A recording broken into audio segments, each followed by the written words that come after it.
I do not like money. And I found this out to be true the minute I started making a decent amount of money and I saw the number go up on my bank account. I literally felt uneasy in my stomach. I have a very complicated relationship with money, and I'm now at a point where I don't allow the worldly things, such as money, occupy so much space in my mind. I'm going to touch more upon that in part 3. But one cannot deny the importance of money in today's society, in the sense of how much of our day-to-day life is structured around the concept of money. And since this fact cannot be denied, the way I look at financial advice now, and hopefully you can look at it this way too, is how can I position myself where I don't have to stress about money? That is my primary goal when I think about managing my money.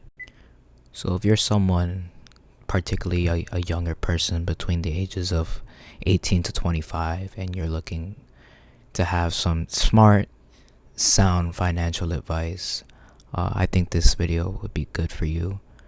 If you're looking for a get-rich-quick scheme, you're not going to get that with this video, unfortunately for you. So therefore, let me give you some no-nonsense, easy advice on money.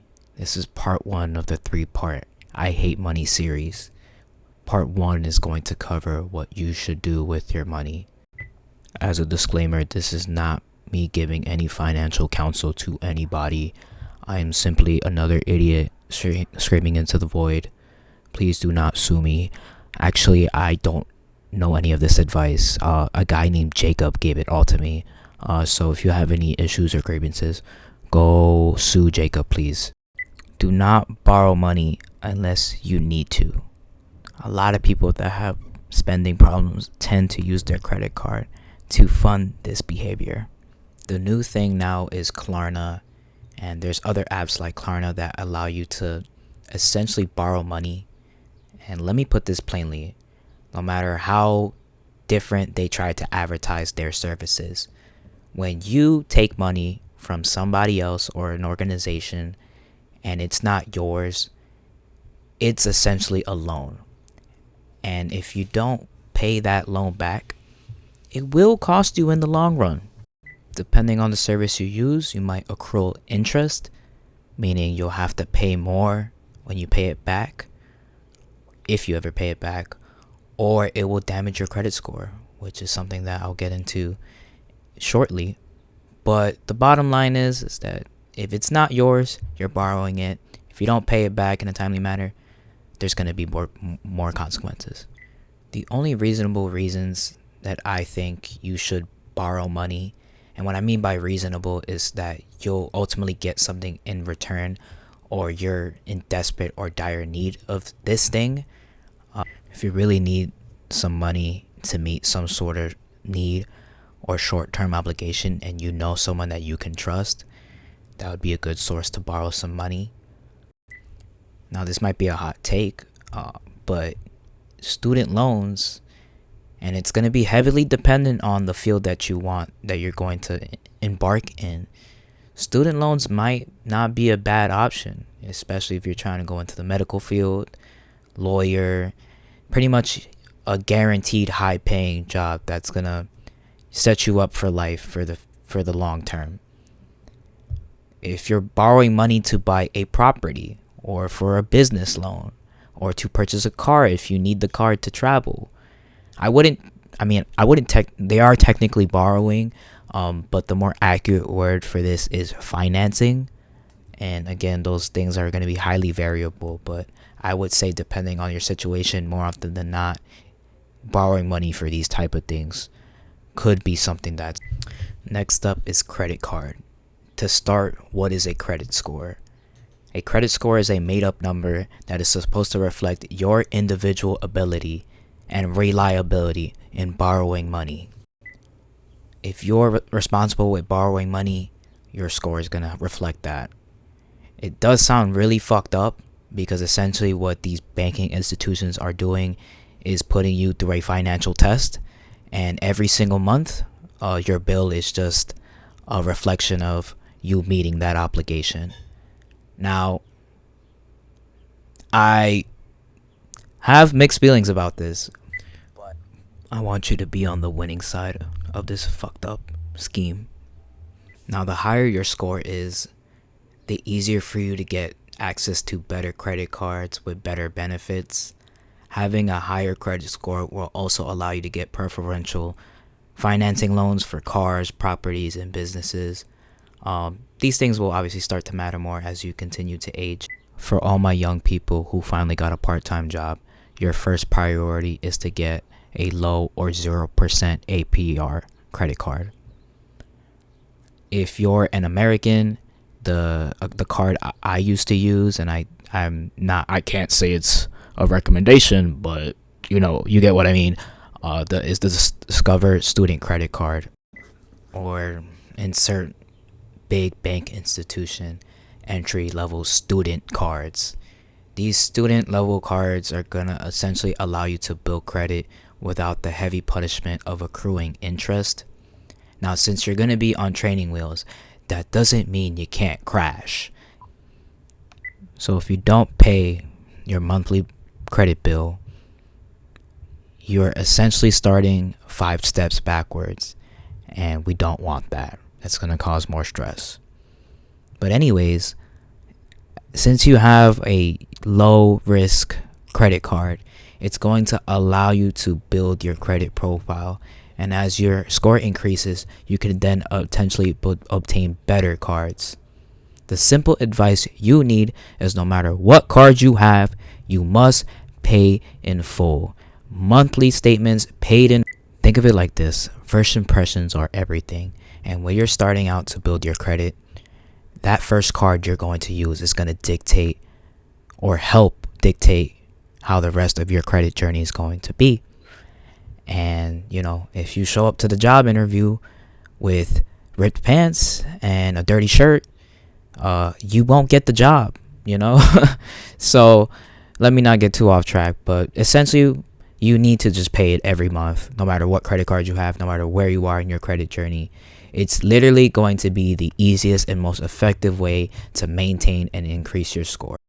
Once you have a good score, you'll get the ability to have a much better credit card, which will allow you to get more points for travel, eating. Essentially, with these points, you're essentially getting free money.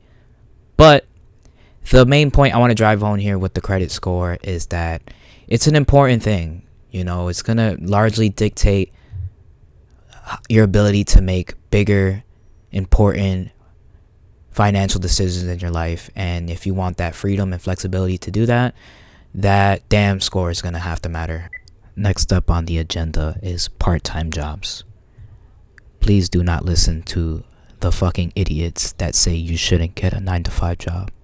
If you're a young person out of high school, in college, or in trade school, it is extremely beneficial for you to get a part-time job.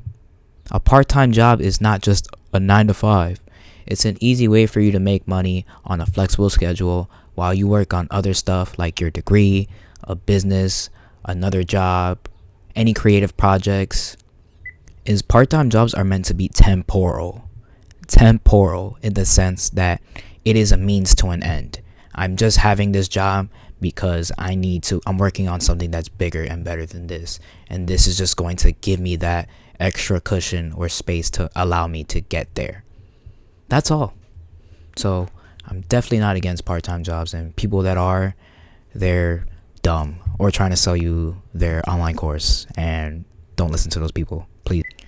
The next thing on the agenda is investing.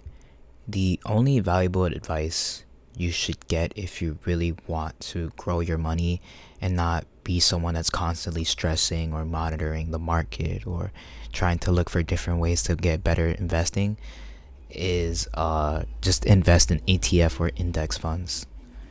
ETF and index funds are essentially just it's a bunch of different stocks that are placed into one fund. And since you have so many different stocks that are grouped together, your chances of growing your money is going to outpace the stock market. I don't want to get into it too much, but essentially what I'm saying is that it's the safest way to actually grow your money, and it's the most consistent and It'll get you the not the best results per se, but it will get you consistent results. If you don't want to invest in someone else's company and you want to make your own company or business, I would 100% recommend putting any money you have into a business idea you have, especially if you're young. When you're young, you don't have much debt, you don't have much liabilities, you don't have any dependents. It's different, it's case by case for most people. But more often than not, if you're a younger person, you probably don't have these things that you have to deal with. uh, but I always encourage people to work on projects or business ideas they have, especially if they're very passionate about something, because fundamentally I believe that we humans are meant to create things and share those with people. So uh, before I get into a tangent, I would say you should definitely try to invest in a project or something in yourself that would work towards a project. So that could be like obtaining some equipment to like make a channel, online videos, or maybe you need a nice camera or anything of that sort. If you need like some sort of like mechanical thing to like work on a project, anything of that sort, that's a good investment if you're gonna work on a creative endeavor. um, and it's not even coming from a money perspective. But the last thing I'm going to touch on in this video is saving. If you're not planning on investing in any capacity, you can just do an easy mode version of that by saving. To ensure your money is safe and growing, I would get a high yield savings account. These accounts have a much higher APR, meaning your money's going to grow more in these type of savings accounts versus a regular savings account. If you unfortunately work for corporate America, chances are your company probably offers a 401k or a Roth IRA. You should 100% be putting money into this every paycheck. It's essentially an upgraded savings account. If your company offers both, put a higher percentage contribution towards your Roth IRA, meaning it's tax free. But if you're really serious about this and you want to really invest in your retirement funds and you're a younger person that doesn't pay too many bills, uh, you can definitely max that. But yeah, that will be all. Thank you guys for watching, and stay tuned for part 2 on what not to put your money in. Peace be with you all. Take care.